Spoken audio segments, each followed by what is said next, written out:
माँ मर चुकी थी।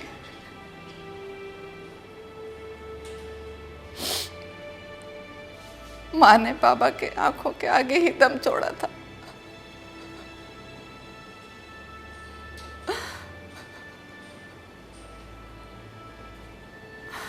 सकीना कहाँ है? मरते हुए भी मेरे मुतालिक होकर माँ ने कहा था, मेरी फिक्र छोड़ो, सकीना को लेकर यहां से भाग जाओ।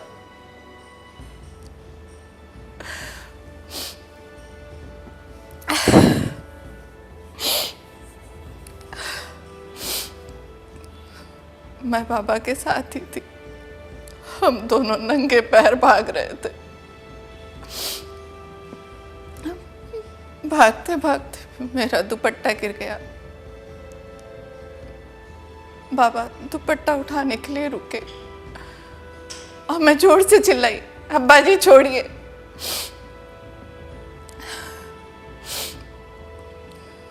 दुपट्टे का ख्याल आते ही बाबा ने कोट की उभरी हुई जेब की तरफ देखा और कोट की जेब में हाथ डालकर दुपट्टा निकाला। ये मेरा वही दुपट्टा था, लेकिन मैं कहाँ थी?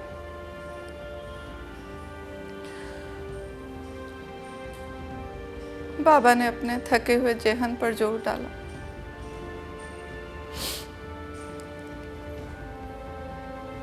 लेकिन किसी नतीजे पर नहीं पहुंचे।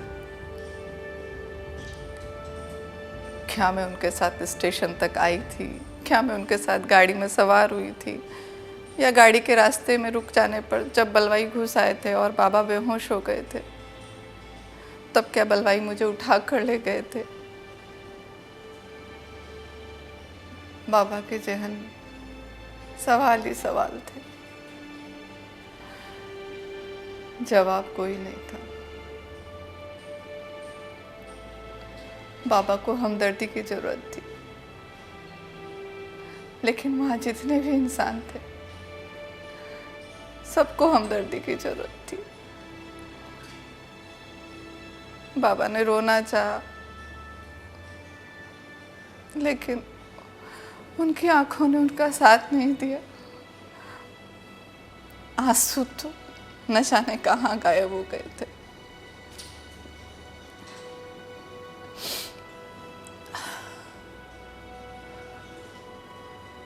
6 रोज बाद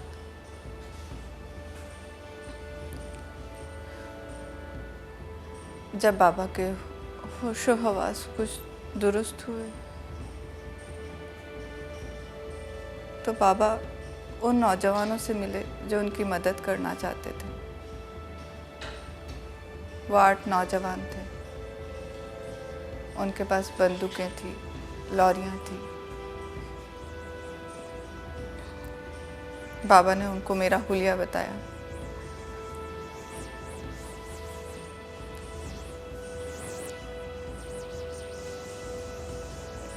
मेरी बेटी का रंग गोरा है, बहुत ही खूबसूरत है। मुझ पर नहीं, अपनी माँ पर गई। बड़ी बड़ी आंखें हैं, स्याह बाल, उम्र 17 बरस। मेरी इकलौती बेटी, उसे ढूंढ लाओ, खुदा तुम्हारा भला करेगा। नौजवानों ने बड़े जज्बे के साथ बाबा को यकीन दिलाया कि अगर आपकी बेटी जिंदा है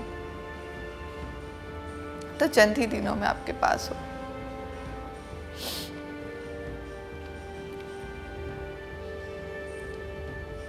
नौजवानों ने कोशिश की, जान हथेली पर रखकर अमृतसर गए।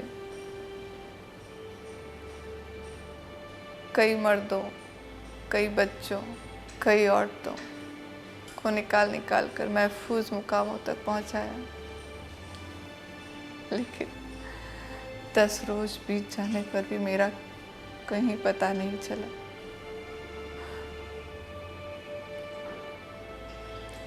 एक रोज उसी खिदमत के लिए जब नौजवान अमृतसर जा रहे थे तो छरहटे के पास सड़क पर उन्होंने मुझे देखा। लॉरी की आवाज़ सुनकर मैं बित गई और मैंने भागना शुरू कर दिया। नौजवानों ने लॉरी रोकी और सबके सब मेरे पीछे भागने लगे और एक खेत में उन्होंने मुझे पकड़ लिया। उन्होंने देखा कि लड़की खूबसूरत है, इसके दाहिने गाल पर काला तिल है, और एक नौजवान ने कहा, घबराओ मत, क्या तुम्हारा नाम सकीना है? मेरा रंग और जर्द हो गया। मैंने कुछ जवाब नहीं दिया।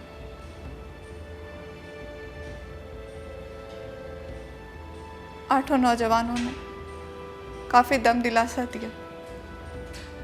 उसके बाद मेरी दहशत दूर हुई और तब मैंने माना कि हाँ, मैं ही सराजुद्दीन की बेटी सकीना हूँ। मैं ही सराजुद्दीन की बेटी सकीना हूँ।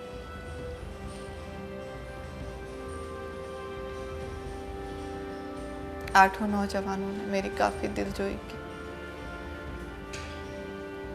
मुझे खाना खिलाया, दूध पिलाया, लॉरी में बिठाया और एक नौजवान ने अपना कोट उतार कर दिया। दुपट्टा न होने की वजह से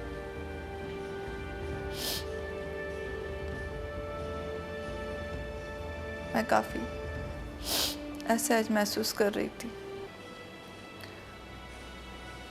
बार बार अपने सीने को बाहों से ढांपने की नाकाम कोशिश कर रही थी।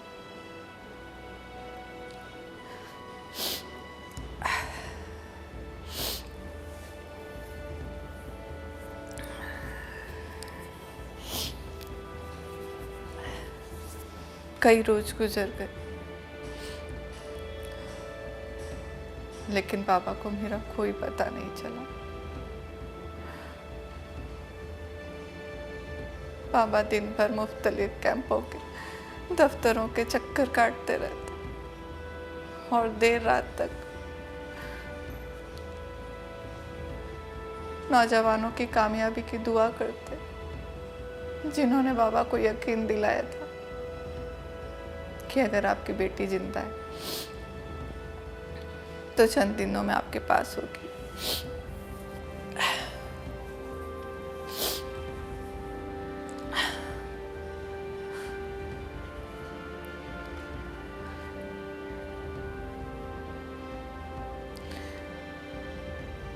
एक रोज कैंप में बाबा ने उन नौजवानों को देखा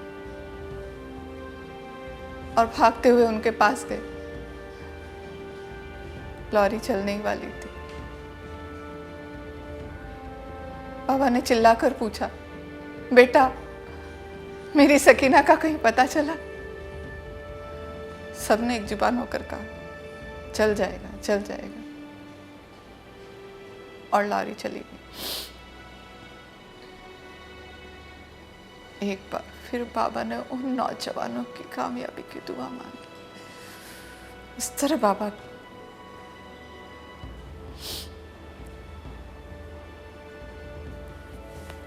को कुछ मन हल्का हुआ।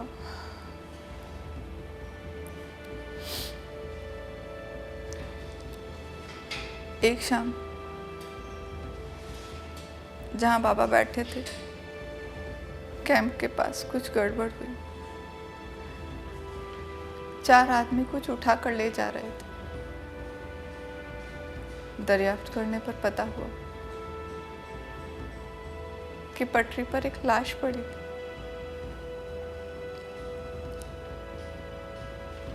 वो लोग उसे उठाकर ले जा रहे थे। बाबा उनके पीछे पीछे हो लिए।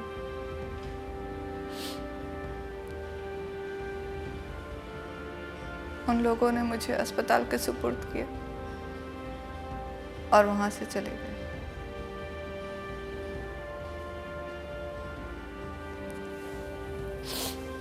बाबा अस्पताल के बाहर ही गड़े हुए लकड़ी के खंबे से सटे हुए खड़े रहे और आहिस्ता आहिस्ता अस्पताल के अंदर गए। कमरे में कोई नहीं था। एक स्ट्रेचर पर लाश सी पड़ी हुई थी। बाबा धीरे धीरे आगे बढ़े और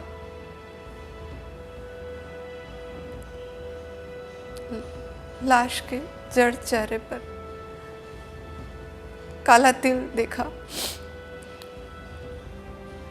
और चिल्लाए, सकीना। डॉक्टर जिसने कमरे में रोशनी की थी बोला, क्या है? बाबा के हलक से सिर्फ इतना ही निकला, जी जी मैं इसका बाप। डॉक्टर ने स्ट्रेचर पर पड़ी हुई लाश की तरफ देखा और लाश की नब्ज टटोली और बाबा से कहा, खिड़की खोल दो।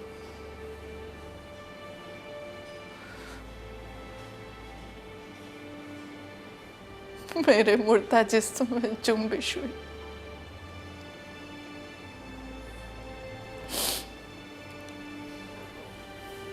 बेजान हाथों ने इज़ार बंद खोला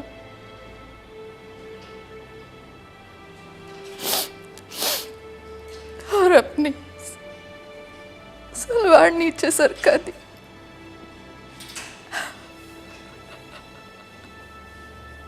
बाबा खुशी से चिल्लाए, जिंदा है, मेरी बेटी जिंदा है।